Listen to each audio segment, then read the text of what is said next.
মশাল জ্বালিয়ে নিয়ে প্রতিবাদ করতে করতে গিয়ে বুঝিয়ে দিয়েছিলেন সনাতনীর উপর অত্যাচার, খোল ভেঙে দেওয়া, সাধুর উপর অত্যাচার।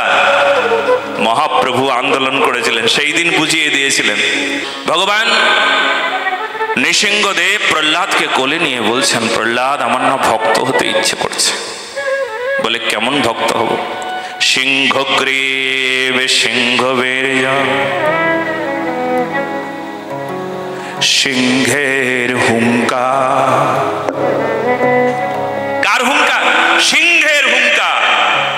চৈতন্য সিংহে নবদ্বীপে অবতার। কোথায় অবতার ভগবান চৈতন্য মহাপ্রভু? নবদ্বীপ সিংহ ভগবান চৈতন্য মহাপ্রভু। কবে বুঝিয়েছেন তিনি নবদ্বীপ সিংহ? যখন চাঁদ কাজীর দরবারে মশাল জ্বালিয়ে নিয়ে প্রতিবাদ করতে করতে গিয়ে বুঝিয়ে দিয়েছিলেন সনাতনীর উপর অত্যাচার, খোল ভেঙে দেওয়া, সাধুর উপর অত্যাচার।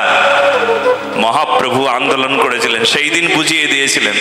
সিংহগ্রীব সিংহবীর্য সিংহের হুঙ্কার। সিংহের হুঙ্কার। আমরা সবাই চৈতন্য সিংহের বাচ্চা। আমরা বিড়ালের মতন ম্যাও ম্যাও করতে জানি না। যারা বিড়ালের মতন ম্যাও ম্যাও ম্যাও ম্যাও করে, যারা সিংহের বাচ্চা হয়ে বিড়াল হয়ে গেছে, তাদের রক্তে দোষ আছে। তাদের রক্ত সংশোধনের জন্য এই ভাগবতে আসতে হবে। জেনে রেখো। খুব মন দিয়ে শুনলাম।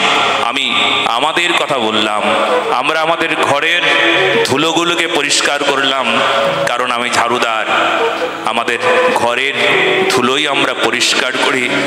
আমি মানুষের মন প্রাণ বুদ্ধির ওপর যে ধুলো পড়েছে সেই ধুলোগুলোকে পরিষ্কার করি।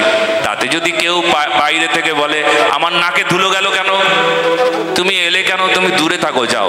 আমরা আমাদের ঘরের ধুলো ঝাড়ছি এখন। এই যে সব আমাদের ঘরের মানুষ, সবাই আমাদের ঘরের, সব ঘরের ধুলো আমি ঝাড়ছি।